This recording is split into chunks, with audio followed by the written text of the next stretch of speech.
ইসরায়েলের প্রধানমন্ত্রী বেনিয়ামিন নেতানিয়াহুর কার্যালয়ে ক্ষেপণাস্ত্র হামলা চালানোর দাবি করেছে ইরানের বিপ্লবী গার্ড বাহিনী আইআরজিসি। নেতানিয়াহুর কার্যালয় ছাড়াও ইসরায়েলি বিমান বাহিনী প্রধানের সদর দফতরে লক্ষ্যবস্তু করা হয়েছে বলেও দাবি করেছে ইরান। সোমবার আইআরজিসির এক বিবৃতির বরাত দিয়ে ইরানের রাষ্ট্রায়ত্ত বার্তা সংস্থা ফার্স নিউজ এজেন্সি ও মেহের নিউজের প্রতিবেদনে এই তথ্য জানানো হয়।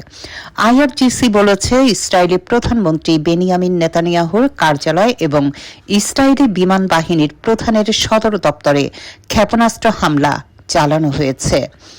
বিবৃতিতে বিপ্লবী গার্ড বলেছে, ইহুদিবাদী শাসক গোষ্ঠীর অপরাধী প্রধানমন্ত্রীর কার্যালয় এবং তাদের বিমান বাহিনীর কমান্ডারের সদর দফতরে হামলা চালানো হয়েছে। নেতানিয়াহুর কার্যালয় ও বিমান বাহিনীর প্রধানের কার্যালয়ে হামলায় ইরানের নিজস্ব প্রযুক্তিতে তৈরি খাইবার ক্ষেপণাস্ত্র ব্যবহার করা হয়েছে বলে বিবৃতিতে জানিয়েছে আইআরজিসি। আন্তর্জাতিক ডেস্ক, শাপলা টেলিভিশন। শাপলা টেলিভিশন, দেশীয় ঐতিহ্যের ধারক।